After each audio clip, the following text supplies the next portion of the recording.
So what were the home tasks you set for yourself over the past week? I did a planned activities routine of going shopping. So going shopping, great, I'll just make a note of that. Yeah. Emma, if you could just fill me in generally on what the main strategies in that plan were. So we went, I did going shopping and we went to our weekly grocery shopping. Sure. I So you did got a chance to trial it, that's great. Yeah, yeah.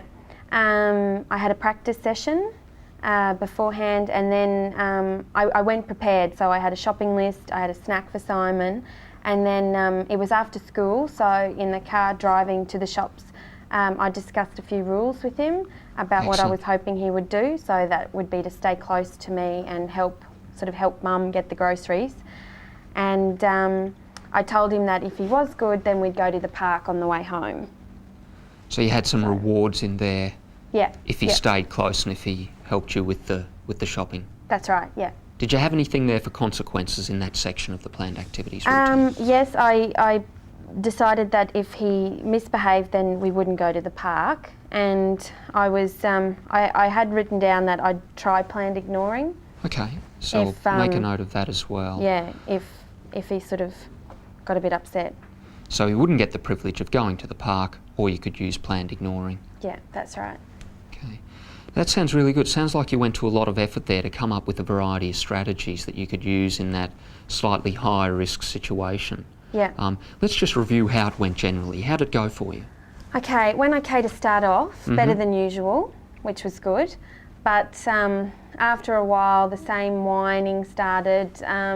So, yeah, he got a bit demanding, and then I started going on about no, and he couldn't get his own way, and it didn't end well. Okay, well, I'll just make a note of that, Emmy. You said there's some concerns there about him being whining, demanding, and perhaps you getting a bit uptight there. Yeah. I'll make a note of that, and we'll address that in just a moment.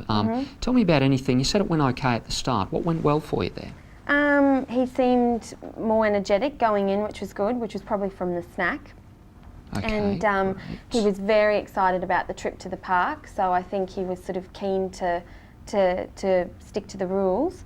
And he was staying close to me, and he was helping me get the products off the shelf, and so yeah, it was positive, it was good. Sure, so at the start of the trip you thought he had a bit more energy than usual? Yep. You thought he was a little bit more excited than usual? Yes. And you mentioned he was staying close and helping you. Let's think about those last two, staying close and helping you. What were you doing during that time to perhaps help him stay close, to guide him in what to get you? Well, I was just going through the shopping list and asking him to go and get them and bring them back to the trolley. So, yeah, just so you were talking to him to help me and things like that. Sure. And how was he responding during that time when you were asking him to get Positively, things? Yeah, it was good. Okay, so what sort of things was he doing that was positive, that you liked? Well, he was staying close, and he was helping me get the groceries off the shelf, and so, no, he was being really good. Okay. Then. Okay. So that sounds like some really good positives there with your plan, some things that went really well. So let's summarise what they were.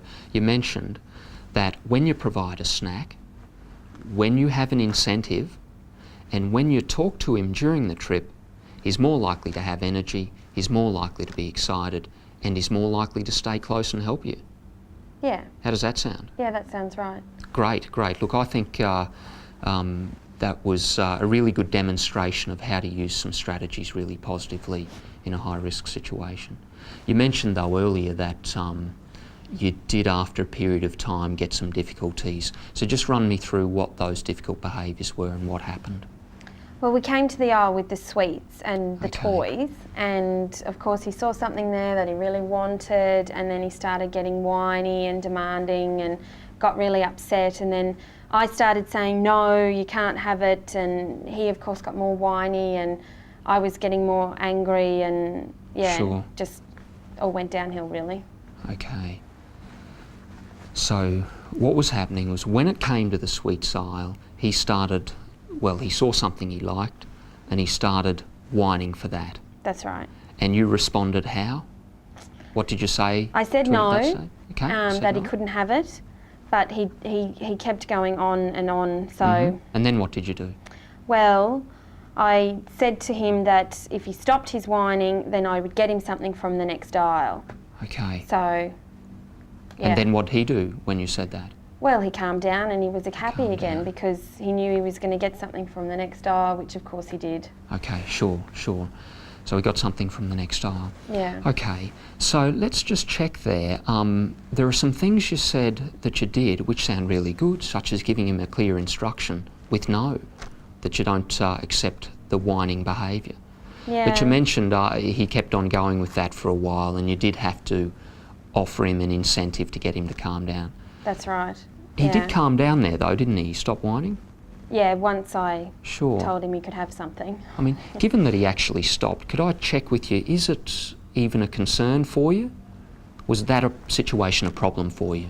Well, I didn't like that I had to give him something for him Okay. to stop whining. Sure. I would have preferred if I'd have just said no and he'd have understood that he was, it was a no. So you'd like to be able to give an instruction, tell him no, and for him to accept that That's right. versus continue to whine, Yep. and you have to offer something. Okay. So given that that's a bit of a concern, shall we have a look at perhaps fine-tuning your plan Okay. for the coming week? How does that sound? Yeah, that sounds good. Okay. So just after we've spoken now what went well and talked through the difficult situation, is there anything that springs to mind that you could shape with your plan or fine-tune? Any strategies you could add in there? Well, probably because I think it was because he got a bit bored by the time he came to the sweets aisle too. Maybe something more engaging for him to do. Okay. Um, That sounds like a really good suggestion. Yeah. And what sort of things do you think would keep him engaged through those high-risk times of the shopping trip? well, maybe if I gave him his own shopping list with maybe the products on there that the groceries that he would eat or use. Sure, so his own list? Yeah, so he could have a list like Mum has a list. That might work well. Yeah, I think that's a good idea. Yeah. And just off the top of your head, the sorts of things you'd put on the list are what? Oh, That would be in his reach and would be achievable for him. probably his peanut butter and Okay. his cereal. And, Okay, Yeah. great. Okay. Shall we Things make a like note that. of that on your plan there? Okay. Where will you put it in on your planned activities routine? Yeah. Where? Yeah, what Under section? the engaging activities. Great. Yeah. That sounds excellent. And when do you think would be a good time to introduce that list during the next shopping trip? Oh, maybe just before we go in. Okay, just before Yeah. we go in. Yeah, that would be a good time to perhaps describe it to him. So Simon there, Emma, will have his own list as an engaging activity for next week. Yeah. Do you think the list is enough to keep him going, to keep him occupied over the course of the shopping trip? No, I don't know. What do you think? Yeah, it's. I suppose it's a tough one, isn't it? How long's your shopping trip usually, do you think? Well, I suppose anywhere from 20 minutes to 40 minutes. Okay. Depending. And you know Simon pretty well. How long do you think a list would occupy him for? Yeah, 5 minutes. 5 minutes. Okay. So we may need A something little else while, there, hey? yeah, yeah. Okay. So let's think about that. Is there anything else that we could have for him that might engage him, keep him occupied, keep him busy? I don't know. Yeah, sometimes it's a tough one, especially when we're under a bit of pressure and away from home. So how about we use our workbook and have a look back at that exercise we did a few weeks ago on engaging activities. Let's do that. So flip back to session 2 there in your workbook. Yep. Got it. You've got engaging activities there. Yes. And what page are you on? 29. 29, great. So just looking at the list there, is there anything you're using out of that that's working fairly well at home that you might be able to use at shopping? Well, there's computer games and Lego and drawing. That's probably not going to So work. yeah, sometimes they're a bit hard to use Playing in with that the dog, situation, that's aren't they? certainly not going to work. Sure. Well, let's think about it another way. Is there anything that's working for you at other times where you're busy and away from the house? Well, we play I Spy or And when do you do that? in the car. In the car, okay. So how about something like that? What do you think about using that in a shopping situation? Oh yeah, that'd be a good idea. Yep. Yeah. And how might you use it in the shopping situation? Maybe spying the products that we have to buy Okay, that are on great. the list. That sounds excellent. So you might be using that engaging activity of I Spy and incorporating it in with your list Okay. of things. How does that sound? Yeah, that sounds good. So we've got something else there to keep him engaged. Anything else you think we can do to encourage him to stay close a bit more and help you out a bit more and talk nicely a little bit more? Well, maybe if I talk to him a little bit more about his day, or Okay. maybe I could talk to him about what we'd do at the park on the way home, Sure. because he was very excited about the park. Yeah, and really, this is a strategy that you said worked well for you in the first half of the shopping trip. Yeah. You said that when you talked to him, he was more likely to stay close and help you out. Yeah. So it sounds as though some fine-tuning of talking to him. So what things would you talk about? Maybe what we could do at the park on the way home. Great. And thinking about when to be really strategic about talking to him. At what time during the shopping trip are you really going to try and engage him there? Probably in when some we hit the chit-chat? sweets aisle. Yeah, I think that's a good idea. Yeah. So before he starts whining might be a good time to talk to him about how his day's been going. Okay. How does that sound? Yep, sounds good. Great. Okay, now let's imagine that you've been doing these things, you've given him a list, you're talking to him during the shopping trip, but next week you still get a little bit of whining and demanding behaviour. Yeah. What could we do differently then? Well, Peter, I think I'm just going to have to say no and stick to that. And how many times do you think would be reasonable for you to have to say no? Well, I'd like to stop at 1. And give me an example of sort of an instruction, how you tell him to stop and also how you'd like him to talk to you. What would that sound like? Okay, I'd probably just say, Simon, please stop whining. Sure. And that's not a nice way to talk to Mummy.